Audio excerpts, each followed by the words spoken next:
G'day guys, welcome back to a new episode of the Boundary Riders podcast, episode 86. I remembered this week, so it's going to be a good episode. Bit to talk about today. We'll be taking a look at some list changes for a couple of clubs, a retirement of a beloved Bulldog, also some delisted free agents to see if they will get a second home or a new football life, and of course we'll be taking a look at the GWS Giants situation and kind of break that down. But of course, let's roll the intro and get straight into it.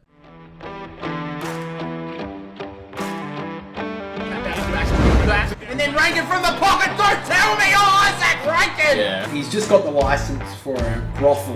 Well, I think Gather Round's going to be AFL. I think this is next season. Gets at the handle at the back, Nick Dacos to get the pies home! He's done it! But as always, guys, my brother is here to join me, my brother Jack, and well, I guess it's kind of it's felt like a year ago, really, but the trade period did end on the Wednesday when the episode released. We didn't talk to each other on the Monday when the episode was released. How do you feel about the Dan Houston trade? Let's first talk about it, because when we first talked about it last week, we didn't really have too many issues with it. But I think now that we've kind of understood what's going on, I think it's understood now that Port Adelaide definitely lost that trade. Mm-hmm. Yeah, 100% they lost it. And like, they should have put their foot down and and there's reports coming out of Port Adelaide that he wanted to stay, and out of the Houston camp that he wanted to stay. But Really? you can't, he's like, he was fine to stay and stuff like that. It's like, well, why did you leave him? Let him leave. He still had 2 years to run on his contract. Have the guts to say, you got 2 years left. We'll explore that in a couple of years when you're out of contract. If you want to leave, that's when you do it. He's a good player. Port Adelaide are, I wouldn't say in the window like a lot of people would say, but I think they're close to it. They just need to fill a few holes. But Which I think to be on the side of that side, they did fill a couple of those spots in the trade period. They picked up, so looking at the trade, they picked up Joe Richards, Jack Lacoste, just the two players that they wanted, and then they filled up with Rory Atkins. Odd decision, but I still believe that they said Rory Atkins wanted to come to Adelaide. Well, South back to Australia, Adelaide. yeah. And they're like, oh, just chuck him in as well. yeah, just a bag of chips, basically, just some steak knives or whatever they like to say. But yeah, I thought it was very interesting. I don't think Port Adelaide. I don't think it's as bad as what a lot of people are saying, but I do understand that they should have. That the thing is, I still think they should have held on to Houston, especially if there was a sign that he was okay to come back. I think a lot of the reason why Port Adelaide did go ahead with it was the fact that the Gold Coast were threatening to pull away from the deal for Jack Lacoste. They were going to pull away from the pick 13 as well that Port Adelaide did pick up, and that is something that Port Adelaide have kind of neglected in the past 3 or 4 years, is the draft. Yeah, I just think that's a bullshit reason. It's like, oh, they're giving up pick 13. It's like, so what? North Melbourne, they have pick, 2? Yeah. It's like, if they give up pick 2, I'll be taking pick 2 to take him to North Melbourne. That's who I'll be dealing with. And it's like, well, if they'd find another way to get Lacoste over the line. He didn't want to be at the Gold Coast. And the Gold Coast wanted to get rid of him because they didn't want his money on the books. So to say it's because they're going to take away pick 13. It's like, is this pick 13 going to be the next Nick Dacos? God, I'd love it. I think for Port Adelaide Well, picks fans, 13 and 14 were talked about more than half the players in the trade period for a lot of the time. I think that was probably the worst trade out of the deal, out of the trade period for a team specifically. Some people would have said the West Coast deal with Carlton and Richmond was when they gave up their pick 3 and picked up Matt Owies and Liam Baker in that trade. I still think that Port Adelaide's a bigger one, just on the fact that Dan Houston's the 2-time All-Australian. But losing pick 3 is a big deal, and to only pick up pick 12 and Matt Owies in that trade, that seems fucking poor. I mean, considering Matt Owies would have been going as a delisted free agent, he was gone. Yeah. The Carlton were going to take him back up, especially with the contract that he probably would have wanted. He didn't want 800, 700K, but he still would have wanted a pretty decent wage, and he got that at West Coast. So he would have gone to West Coast anyway, and Carlton weren't exactly threatening to say, oh, we're going to hold you to a contract, like some other players were, like maybe not Luke Parker, but yeah, I mean, that is an interesting one as well. Luke Parker held all the way until the end of the trade period and eventually got to North Melbourne. Very interesting one. By the end of it, it did seem that he was pretty happy that he got away with it. Fucking traitor. Fucking traitor. No, good on him for getting off. He's got, I think, a 3-year deal now at North Melbourne, or a 2-year deal. I think that's no wonder he wanted to leave, because he was only going to have one more year at Sydney, probably, and then maybe would have had to look for a new home anyway. So I think it's a good pickup for North Melbourne. And obviously the biggest talking point of the trade period was Bailey Smith, probably the biggest one. It took till the final seconds of the trade period to get him over the line, but eventually he got to go. The Bulldogs obviously wanted more than pick 17 and, grandstanded for a long of a trade period saying we're not going to take that, and eventually just keeled over and took it. So I think it was probably the best decision for all parties. I mean, the Bulldogs couldn't obviously take him back. At least they get something. And yeah, but I mean, what are your thoughts on Bailey Smith? Do you think that should have the Bulldogs should let him go to the draft? Well, it's been a 12-month pretty much bid, really, for him. So I think it was the right decision. I think the Bulldogs couldn't afford to let him go to the draft or whatever, just walk him to the draft. I think pick 17, I think it's probably unders for him. Yeah, but also we're thinking at his best, and that's what everyone's thinking. And that's the thing, is that he's coming off a big injury layoff. Yeah, and ACLs can happen again. We've seen it with so many AFL players, and we obviously don't want Bailey Smith to get injured again, and I don't think anyone does, but there is obviously a chance that it can reoccur. Yeah. So there is obviously there obviously could be a problem there. So 17, I think, is definitely unders. I agree with you. But at the end of the day, I think that they just had to get it done. Yeah. I mean, they got better. They got probably better. They got overs on Caleb Daniel. I think he's worth around picking the late 20s, early 30s. So pick 25 is pretty good from North Melbourne. I don't think the Bulldogs did that well in the trade period though, but I do think that Matthew Kennedy is a great pickup for them. Yeah, I think it's a very underrated pickup. I think there was some games this year that he played really well in, and I think he can bring a lot to that midfield. Yeah, I think he does as well. I think he had something that's a little bit different to. He's kind of a replacement for McRae, so he's a little bit younger. He also is a lot better with his defensive pressure. When you think of the Bulldogs midfield, not really many of them are the defensive sort of type, willing to drop 8-10 tackles a game. You think of it a couple of years ago with he kind of reminds me of a lesser Josh Dunkley type almost. So he'll hit his tackles. He'll play the dirty mongrel role for the Bulldogs. So I think it's actually a good decision. I think he can definitely play a role in there. Because if you think of it, Liberatore is your clearance player. Yes, he can do that grunt work as well. But you want him getting clearances and pushing the ball forward, like with Treloar, and obviously Bontempelli's your X Factor the golden boy basically. So I think that bringing in Matthew Kennedy is definitely a great decision to pick up. And I know a lot of the time it was talked about that he was going to stay at Carlton. I'm very surprised that Carlton were so willing to let him go. Yeah. Because I think he does add that sort of type that teams aren't necessarily going to be trying to pry out of a football club. But if they're there, they are probably in your best 23 most weeks, and they're going to play a role for you. Yeah, it's your player they'll play the role. Yeah, that's what you want from Matt Kennedy, and that's what he'll bring to the Bulldogs. He'll always give you his 100% every week. Yeah. All right, so let's get into a couple of news stories throughout the week. First of all, St Kilda on the 19th of November will be announcing a brand new logo. Epic. From what we can see, it's basically without the ribbon on the bottom. Yeah, that's what it looks like to me, what it's going to be. But so I hope it's a little bit different than that, but I don't think they can change it too much. It's very modernised, guys. It's very modernised. It's just a little bit more simple. Yeah, the way that their emblem goes, unless they completely change the whole look, I think it'll be they just get rid of the ribbon at the bottom. Yeah, that's what it looks like. So it looks like at the moment it's just the crest. Yeah. So it looks like, and let's be honest, it's going to be the red up the top with the STKFC, white in the middle with the black cross. Yeah. That's what it's going to be. Let's be honest. I don't think it's going to be any different than that. If it is, I'll be very interested to see what happens. Now, obviously, you can't see anything from it, but I feel like it's going to be a lot better than what the Crows have been looking. We've been looking at the Crows emblem. Luckily for the Crows, they still have some time to change it. It was a leak, so they don't really know. Seriously, if that's the sort of look they're looking for, I'm sorry. You can give me hateful on internet, but it looks like a bloody kindergartner drew it. Yeah, it looks it looks very old fashioned. Not old fashioned, but just very much 90s sort of artwork or footy like art or whatever. I don't know, a footy logo from the 90s. It's like it's a bit old school as well, and it's not old school in a cool way either.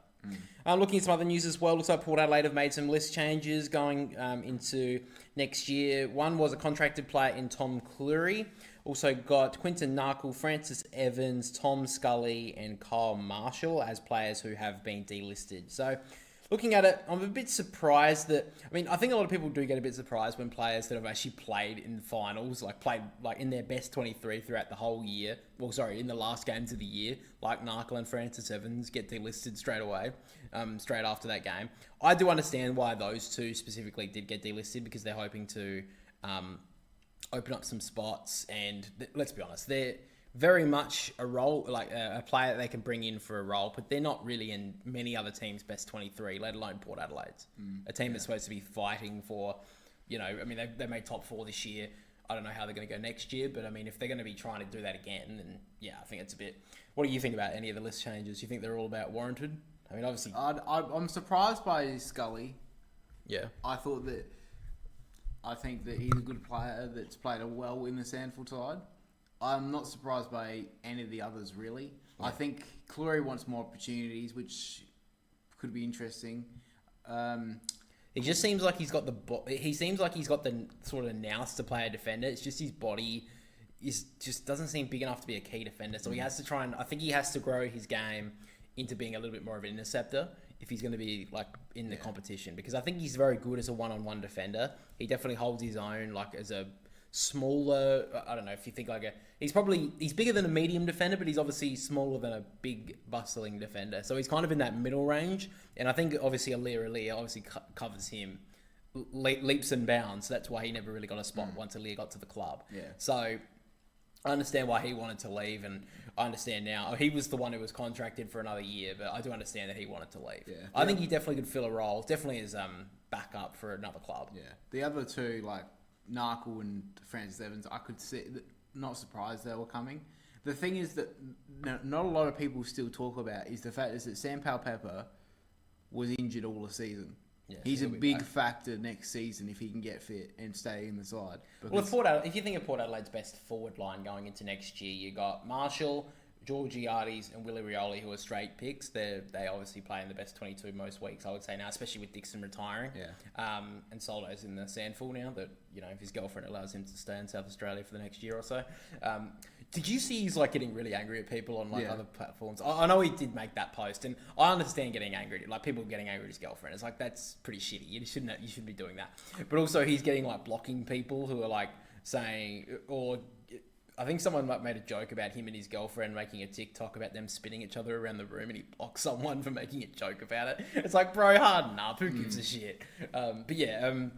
He's probably one of their best team. But you think those three are definitely mainstays. Then you got players like Joe Richards, who they just picked up. Sam Powell-Pepper, like you said, injury comes back. And then Jack Lukosius. That could be their six-man forward line. And Ollie Lord as your seventh, as the rotating player. Because I think Ollie Lord's a big factor now. Well, do you think that if Lukosius does come in, do you think he plays half-back or do you think he plays forward?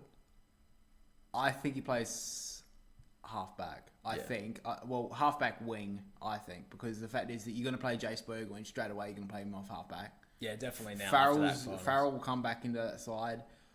I think you change him for Burgoyne. So Farrell will come off the wing. You put Burgoyne back. Yeah. So it just depends on who's going to take the Houston role. And I feel like that will be Jace Burgoyne. I think he showed that sort of role. I think, and then players like Josh Sin, I think will get a better run at it. Ollie Lord, if Port Adelaide don't play him, teams in Victoria will come hard for him again, and he will probably leave if they don't play him this year. If he can't take that next leap, that's on him as well. He didn't really play that well in the Sandful last year when he did get dropped from the senior team. So he has to be willing to put his game on the line. But I do agree that there were a few clubs already looking at him this year, and eventually he did decide to stay. So in some other news as well, looks like Alex Keath has retired from the AFL. A bit of a surprising one, this one. Did have some injuries this year, in the last couple of years really, but he has retired from the Bulldogs. Obviously he was a cricketer when he first started, played a couple of games for... remember he played in the Strikers and the Stars for a while. Played at the Adelaide Crows. End of his career at the Western Bulldogs. 109-game career, so congratulations to him. very round of applause there for Alex Keath. I thought he was a pretty good defender when he played. Just that he's playing for probably the most pickiest coach in the league, Luke Beveridge. Well, sometimes it's good to be picky. But anyway, let's move on. I want to take a look at the delisted players who could potentially be picked up as recycled, delisted free agents in the next period. So the delisted free agency period opens up on November the 1st.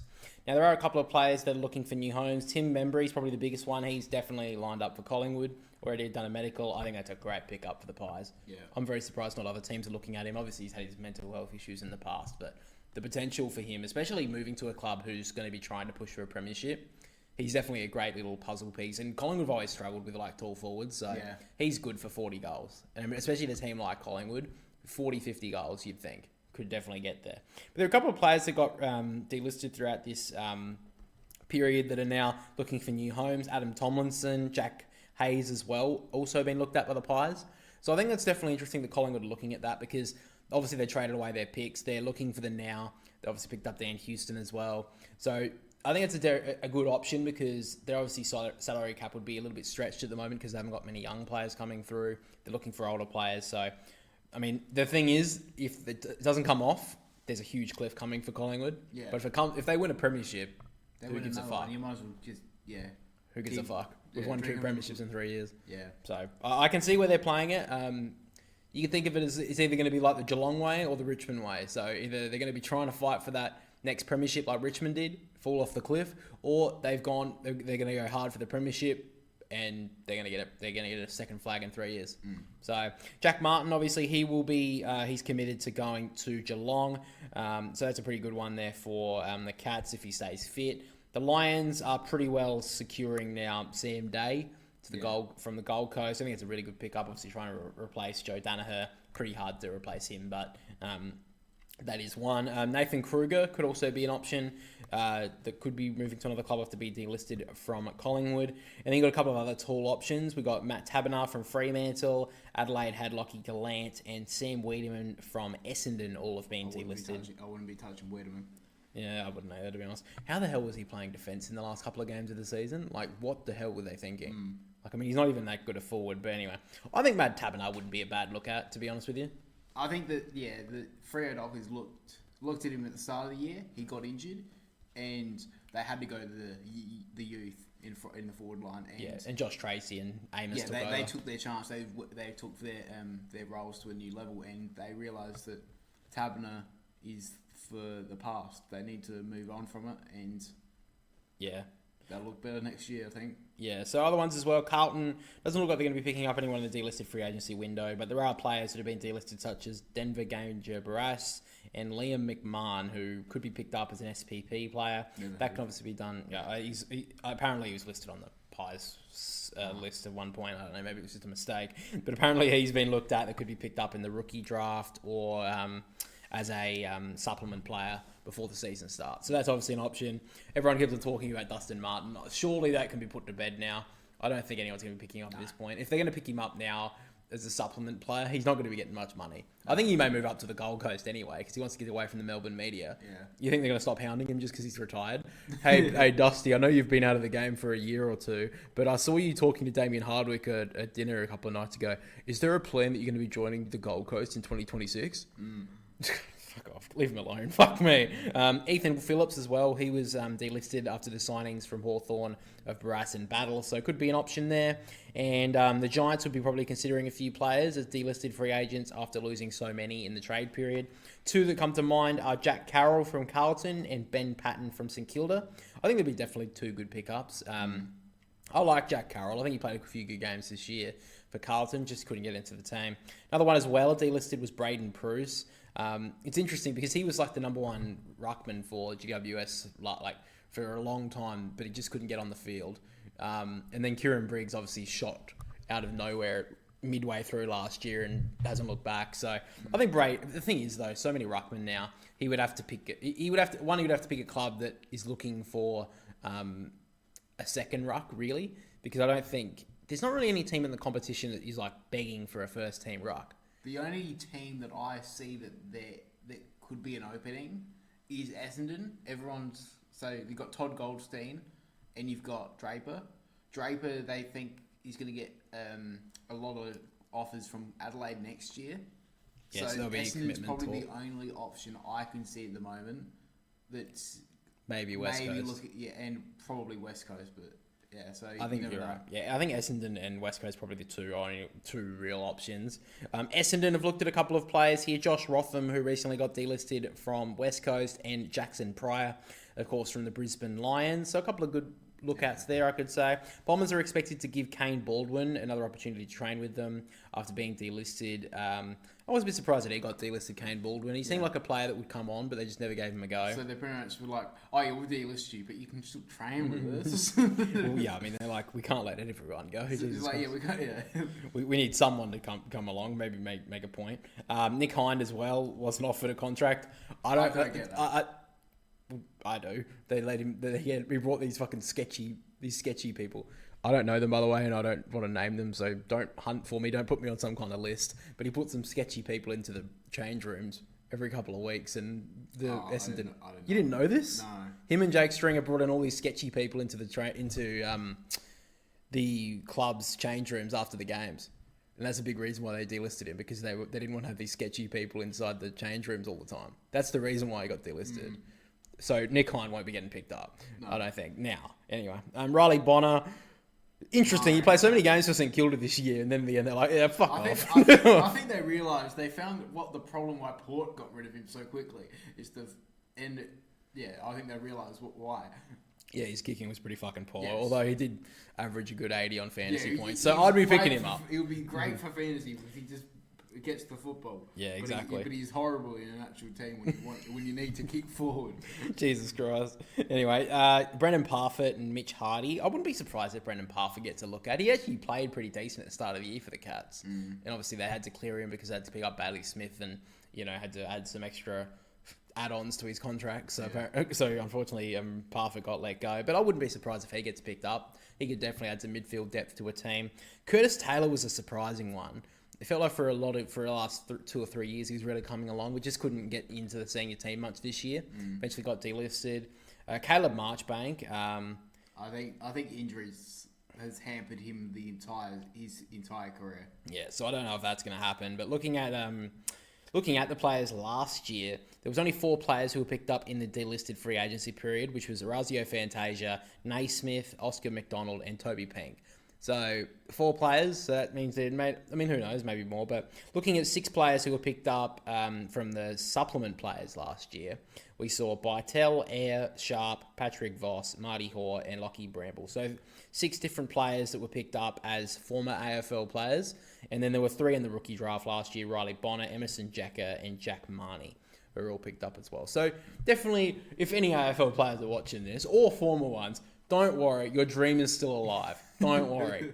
We appreciate your careers because you have been great. And if you can be like a basement price for AFL Fantasy next year, perfect. I'd really appreciate it. So now let's talk about the Giants, because they have been all over the news over the past 6 or 7 days, of course. And the Giants are the worst. These players were some of the most scummiest players on earth. I hate all of them. Yeah, they should all die, fry in hell. It's the new Wayne Carey. Yeah, I mean, they might as well have slept with each other's wives. I've heard that I heard that they actually sacrificed a pig at one of these at this party. It was really insane. Heard Jeffrey Epstein actually was resurrected for this party. Absolutely insane scenes. But apparently what the real story was a couple of players dressed up and did some skits. And I love the word skits because it acts like that they're actually we're doing performances when really they were just fucking around. Yeah. Let's be honest. They were fucking around. And I do get a little bit on the side of not so much the ban or the fines or that sort of stuff, but I do understand that this is technically their job and this is technically a work function. So if I was at a work function, I don't think I'd be doing this. Okay? But also, these guys are AFL players, and if we think about the football culture, so to speak, and this would happen all the time on Mad Mondays, especially 5-10 years ago, and even I would say 5 years ago. So I don't personally have an issue with it, and I think if you saw any local AFL teams even Sandful level, I would say, there would be similar parties to this. I would be honest with you. Yeah. Country football. Country football. You'd probably see twice as worse as what that was. Yeah, but obviously these are AFL players, so people want to have an higher standard. But you also have the argument as well of like, these are humans and this is their job. They should have time to relax and have time off. Because I think when everyone has their time off as well from their job, that's, I would be like, if I had time off from my job, I'm not exactly a party goer, but I let it off a bit of steam. And so these players should be able to as well, because it's a high intense job. Yeah. So let's get to what they actually did. So the players in question, we'll start with Josh Fahey. He was the ringleader of them all, apparently. He dressed up as former NRL player they don't want to say, Jared Hayne. Okay? Yeah, we know. Yeah. So I don't know why it doesn't say that here, but he dressed up as Jared Hayne. So obviously, pretty controversial NRL player, let's be honest. Jag Riccardi was a taxi driver.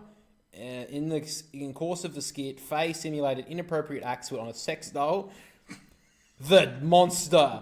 And Riccardi was not involved in that part of the skit. So basically everyone was just standing around Josh Fahey in a circle as he was like rooting a sex doll. Is that what we're basically putting out here? The animal. Like, look, I mean, bit weird, I'll be honest, and probably not appropriate, but who gives a fuck, really? So the other players involved, there was Toby McMullen and Cooper Hamilton. My king simulated the September 11 terrorist attack on the World Trade Center in a costume related to that event.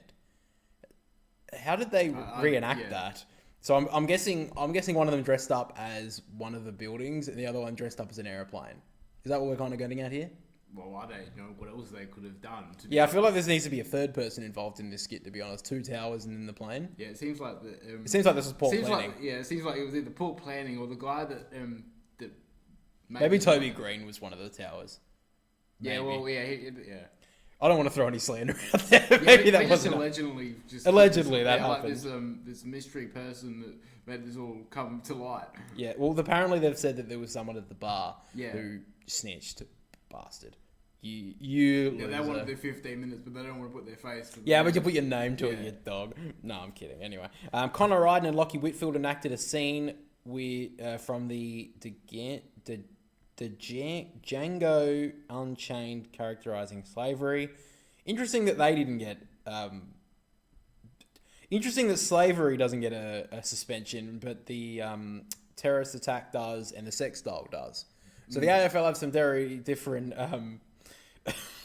very different standards for different sort of acts here. Very weird. Anyway, so additionally, senior leaders at the Giants in Toby Green, Tom Green, Sam Taylor, Harry Perryman, and Lockie Keath as senior players all were in attendance, but didn't display appropriate levels of leadership, reasonably expected, and failing to stop these acts continuing. So none of these players thought, I'm going to be the fun killer here. Yeah, I'm going to be the fun police here. Yeah, fucking hell. All right, so here are the charges. So, based on the findings of the AFL integrity investigation, the AFL advised the following sanctions. So, player Josh Fahey has been suspended for 4 matches. Having sex with a doll. Well, I mean, it didn't give consent. Players Jake Riccardi, Cooper Hamilton, my goat, Toby McMullen, Harvey Thomas, Josh Fonte, have all received 2 match bans. So it doesn't really matter to Cooper Hamilton since he doesn't have a job anymore. Well, does that mean the new job that he gets, he will have to have 2 weeks off or something? Would, unpaid. Okay. Okay, and then players Connor Ryden and Lockie Whitfield have been fined $5,000 each for the skit, which was deemed inappropriate with a breach of leadership duties. I don't think any of this should have happened, but you feel like the senior players like them two should have been given the harsher sentence. Yeah, because they're more experienced, they should know better. Yeah, I don't know. I don't think any of them should have been. No. But I'm saying, you think they would have. To be honest, I think the only thing that possibly should have happened, or could have happened, is they all got fined. I think the worst that should have happened was they had a internal meeting, and then they should have what do they call it, H&R meeting, at the worst, I think. And then, whatever, I don't know. Anyway, and then club leaders, Toby Green, Sam Taylor, Tom Green, Harry Perryman, Lockie Keath, have been fined $5,000 each. So, that's pretty much the gist of it. I don't know where you got the Harry Perryman thing from, but he's only been fined $5,000, no. So he's fine. So that's pretty much all the sanctions from that. Overall, I think this is a fucking joke and a huge reach from the AFL. Didn't someone do a ray gun skit or something? No, just Toby Green dressed up as Ray Gunn. Which I don't get what's a big deal. I mean, fucking, she basically put embarrassment to our whole country. She was more. It was. I think that her performance was more embarrassing than what Toby Green did. With not. Not. I feel like I think what they're trying to angle at here is because she was a woman that's been bullied online intensely that he's continuing that in a way that it wouldn't like what he could have done is said, well, she's an inspiration. I think she is. I mean, I think that he is just trying to bring some light to It's very hard to go get complete not a zeros added in the Olympics. Well, I mean, it's harder than getting tens. I don't think there's been many zeros. We've definitely seen the Americans. It's like with AFL tipping. It's hard. I think it's harder to get 0 than it is to get 9 in a week. I think it's harder to do that. So really, I think that he's like a women's activist. Really, Toby Green. He's an amazing man. But overall, hands down, I think this is ridiculous. Yes, I think it's 100% ridiculous. And it's funny how ex-players or players in general are coming out and bagging the AFL, saying, why are they getting? Why is this a thing? Oh, the 100% reason is the fact that it's going to be advertisers will be angry at this if it got out. If it got out, and the clubs like the Giants sponsors would be upset and would be willing to pull out of their sponsorships with clubs. Because I'm sure there's stuff in their contracts that say things like this of like if public scrutiny comes on your club for yada yada yada, they have the right to terminate the contract or something like that. I don't know, but I'm sure there is something about it that the money side of things, the clubs and the AFL have to quickly extinguish anything of like this. This is why the investigation was so quick. Basically, it came out on the Thursday. By what was it, Saturday or Sunday? Yeah, it was all done. Yeah, it was all done. It wasn't even then. Like it finished on Wednesday because I remember. Well, sorry, it started on that Tuesday, Wednesday because the trade period, and then it finished by Friday, Saturday. It was all done. So, yeah, I mean, it was so quick because they knew the AFL had to quickly extinguish this story because, look, it's not like most people who like the silent majority would have been like, who gives a fuck? Like us.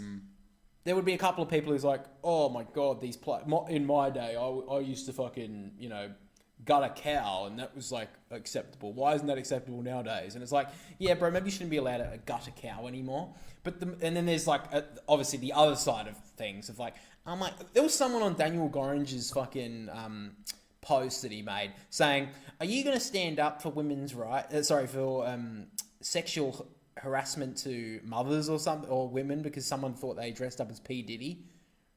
So someone was like, are you really not going to stand up for rape victims here? It's like, what the fuck's that got to do with anything? With anything to do with the situation? Yeah. It's like, fuck off. Daniel Gorringe just don't have to come out and like condemn the players of the Giants like because you have a sook about it. Like, shut up. That wasn't the exact quote, by the way. I don't know what the exact quote was. Maybe I can find it someday. But yeah, it was a lot of people under his comments were like, oh, this is disgraceful. And it's like, you wouldn't have even known about it if some 17-year-old little fucking nerd fucking didn't have a sook about it and whinge and blab to someone. So anyway, I bet you it was probably Mitch Cleary's fucking best friend. Fucking, he doesn't have many friends, so he messages him online on Discord. The fucking loser. Anyway, let's move on. So that's pretty much all the footy stuff we had to talk about today, guys. Let us know down below if you agree with the Giants sanctions. If you do, you probably didn't have any big friends in high school, apparently, because fucking hell, if you didn't go to a party and did something fucking stupid, like, who cares?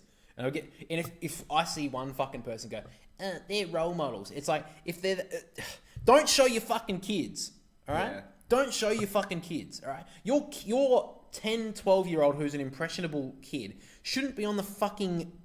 shouldn't even know about it, okay? So don't show them. Anyway, let's move on. So let's talk about some world sport now, of course, guys. We did this last week, but the Premier League wasn't on, so I wasn't really interested. And now it's back and the Chelsea lost to Liverpool, so we'll move on from that. So we'll move on from Chelsea and Liverpool. Anyway, Liverpool are on top. Because Liverpool... Doesn't matter, not yet. Aren't they? I thought they were on top. Yeah, it doesn't matter, though. There's plenty of games left. Oh, no, but it's a good start for him. And did Slot get a yellow card? What did he do? Did you watch the game? No, it was too late. It was like 2 o'clock in the morning. Yeah, apparently the coach got a yellow card. That's pretty funny. Anyway, Chelsea actually had a pretty good dominant start to the game, but then Salah got the first goal, kind of took it away. Penalty. Yeah. That was there. The penalty. Yeah, no, I was there, definitely. And then Curtis Jones scored. But Nicholas Jackson did get one in response, which was quite a good goal. Chelsea did lose 2-1. But, I think Chelsea are doing pretty good so far this year. I mean, I've seen them do a lot worse, so they're not doing that bad. Well, no, the amount of signings they have returned sometime. Yeah, well, they're currently 6th. Brighton are in 5th. We'll look at the results throughout the weekend, of course.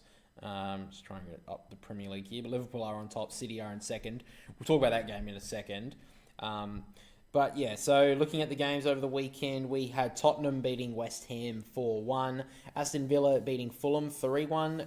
United beating Brentford 2-1. Brighton winning 1-0 over Newcastle. Leicester coming back from 2-0 down to beat Southampton 3-2. Everton beating Ipswich down 2-0. Arsenal with an upset loss against Bournemouth. Bournemouth won 2-0 over them. Drop out of the pace. And then the game we'll talk about here, City up against Wolves. City win 2-1 in dramatic circumstances. So, have you seen the highlights to this game? Most of them. I think I know the moment you're talking about. The Bernardo Silva in front of the goalkeeper with the header score that win the game for John Stones winning the game. I saw the goal. Yeah, I saw the goal. So a lot of people do have a kind of a contentious thought that Bernardo Silva was standing in front of the keeper. Yeah. In an offside position. Yeah. So I don't think that really...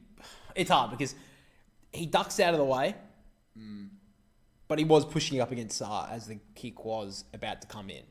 So, I don't know. I think it should have been paid a goal, even though that pains me to say it. You give the goal to John Stones. City should probably not be in that situation against a team like Wolverhampton. No, when they're bottom. When they're bottom, exactly. But yeah, I think they got away with it a little bit. But they win the game. And look, I wouldn't have taken it away from them. I think a brave person would have been. But I mean, maybe those 115 charges could be done by now. Not when the Saudis own the whole thing, Oh, here we go. Anyway, because of Arsenal's loss, they have dropped 4 points off the pace from Liverpool, 3 points off of City in 2nd. Aston Villa are in 4th spot. Brighton, with that win over Newcastle, jump into 5th. Interesting to see how they go this year. Obviously, last season, they had Conference League that they had to play. Europa League that they had to play, and then they kind of dropped off as the season went on with a couple of injuries. So we'll see. Interesting to see how they go. Chelsea are in 6th spot. Tottenham are in 7th. Newcastle are in 8th. Fulham are in 9th. Bournemouth, with that amazing win over Arsenal, are in 10th. Manchester United, unfortunately, have jumped up to 11th. Pretty disappointing. I didn't really want to see that. They're still waiting on Ten Hag to turn it around. I don't see it. I just can't see it. Yes, I'm a Liverpool supporter, but I just don't see it. Well, I mean, they could have... I mean, they had the opportunity to go for Thomas Tuchel, but he obviously signed now. He's the New England coach. Interesting about that one. But, yeah, I mean, I don't know if there's many other options now. We'll have to see what happens there. Nottingham, with a game in hand, there's one game to go in this match week. Nottingham Forest, they're in 12th currently. Brentford are in 13th. Leicester are in 14th. West Ham 15th. Everton 16th. Ipswich out of the relegation zone for the moment in 17th. Crystal Palace are in 18th. Southampton 19th. And then the Wolves are down the bottom with 1 point. So, interesting. Southampton and Wolves both had an opportunity to jump out of the relegation zone with two pretty big wins. Leicester City were able to jump that win because basically Southampton stopped after they kicked the first 2 goals. We got this game one, boys, and then just fucking stopped. And Wolverhampton, interesting start for them. They're minus 13 on goal difference too, so they've had a terrible start. Yeah. They've got 1 point. They seem like a team that, like, we've obviously seen teams in the past be down the bottom in the relegation zone and then be able to recover mid-season. Like, we've even seen clubs like Aston Villa a couple of years ago be down in the relegation zone and then jump all the way up into like a 6th spot. So it's not all doom and gloom yet, but you don't want to be down the bottom. No. With 1 point from 8 games. I just hope it's not the same as last season where we saw all 3 teams that were promoted get relegated. Yeah. Because at this stage, Ipswich are in 17th spot. Southampton are in 19th. Don't really see much hope for them. Leicester are in 14th. But, we'll have to wait and see on that front. And Leicester doesn't really feel like a promoted team, do they? They feel like a team that's a Premier League team. They're always going to come back up. They're always going to do it. If anything, they had that sewn up halfway through the year and nearly choked it. Nearly choked it in the end. That's pretty much all the Premier League stuff. I just want to take a quick look at the Championship to see how that's going at the moment. I'm looking at it right now. Sunderland are in top. Burnley are in 2nd. Leeds are in 3rd. Please don't let Burnley come back up. They're one of the most... The yo-yo team. Yeah, they're the yo-yo team. They're just never good on offense. And, yeah, Vincent Kompany... took over, but He's gone now. He's at Bayern Munich. Sorry, yeah, but it's not. It doesn't matter what manager they have; they always end up the same way. They don't attack. Well, it's only 10 games in, and the championship season goes for 46 games. So it's obviously very early on, not even in the first quarter. The only two teams I don't want to go back up are Norwich and Burnley. Well, Burnley are currently in second, so that's not the greatest. Sheffield United are in fourth, by the way. West Brom are in fifth, and then Blackburn sixth. Norwich are in seventh. So they're pretty close. They're always around that mark. Hopefully they don't go back up, because they always seem to get smashed when they get up there. And then the team down in the relegation zone at the moment, well, not just out of it, is actually Coventry. They're in 21st spot with 8 points. Coventry were nearly in the Premier League a couple of years ago. If it wasn't for Luton Town, they would have been in the Premier League. Speaking of Luton Town, they're in 17th spot. Fuck's sake. Damn it, I want to see them going back up. Anyway, Cardiff are in 22nd. Portsmouth are in 23rd, and QPR are in 24th. So, interesting. Cardiff and QPR, two Premier League teams in, last 5-10 years. Portsmouth is a club that went from the Premier League all the way down to, I think, League 2. They've been able to jump their way back into the Championship, but currently still in the relegation zone. So at the moment, not really much, obviously a little bit very early on, but Sunderland are on top of the Championship. See how that plays out. Let's talk a little bit of NFL before we end today's episode. The Falcons lost, so the hope of the Super Bowl comeback, I think it's it's off this week. But I'll get off the horse of the Falcons Super Bowl push just for now. We'll have to wait and see on that front. You made an interesting call before we started about the Steelers. They had a pretty good game against. They only beat the Jets. I mean, fucking hell. Yeah, but I mean they played all right. But they're 5-2. They're 5-2. Yeah, I think at the moment they have a good defense. It's just the fact is that their offense is the one thing that is going to be interesting. Like they have the backs, the running backs, but they need to find a way to get the receivers into the games. And I think Russell Wilson can do that. Yeah. So Russell Wilson is at the Steelers now. Obviously was a long time Seahawks, fucking idiot, Sea Eagle. So looking at it as well, the Patriots, they're still 1-6. Is any team still on no wins? It looks like everyone's got... it should be Carolina, but seriously, but... they just got a win. They won a couple of weeks ago, yeah. The Chiefs are the only undefeated team now. They are 6-0. God, I hope they don't go all the way. I mean, I'm not a Chiefs hater. I don't want to see fucking Taylor Swift every 2 weeks. Yeah. I don't want to see it. I'm fucking over it. I think I was over it when I first started. I think Detroit are obviously a team you got to look at as well. They beat the Vikings. So their first loss of the season for the Vikings was this week as well. Look at the tables quickly.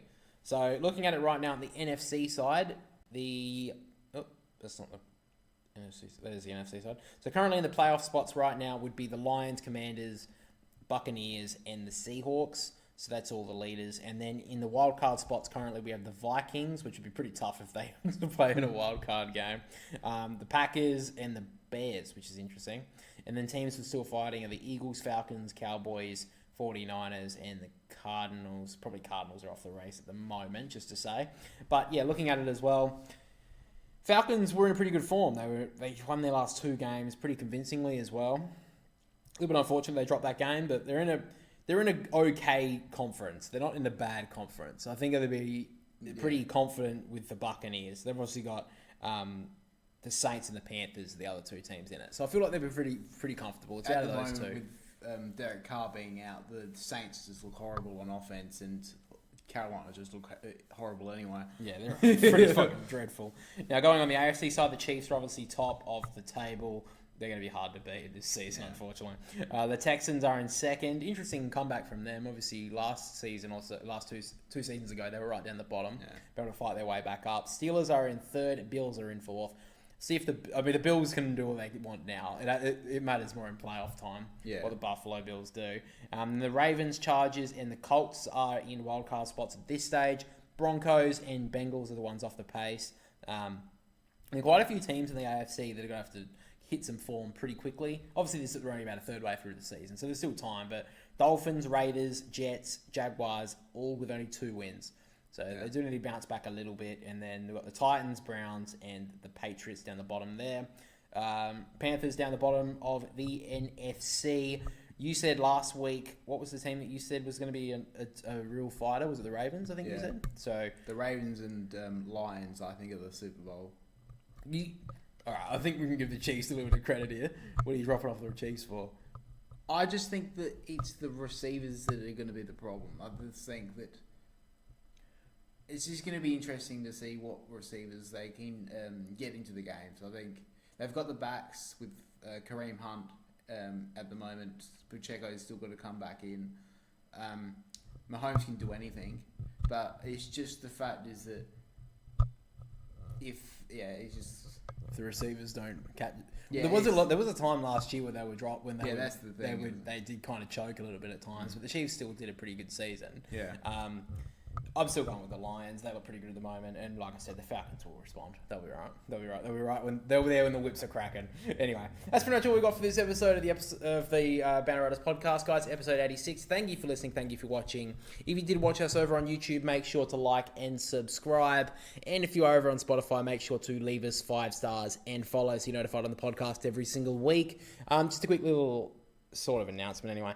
With the video essays, they will be slowing down now. Probably we are going to be releasing one more definitely for the rest of the year, which will probably be coming out in early November.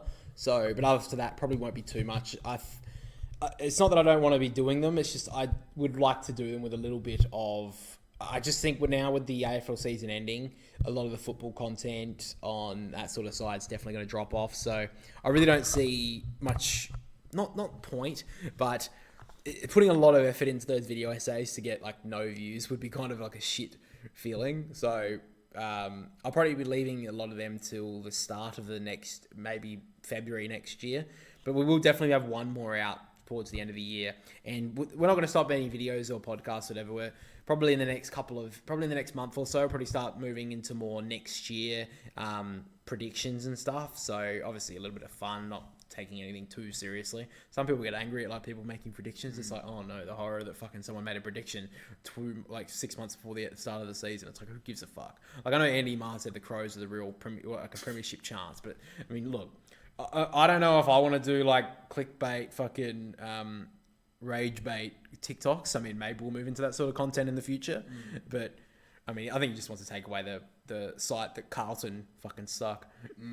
Anyway, that's all we've got for you this week, guys. Thank you for listening. Thank you for watching, and we'll catch you all next week.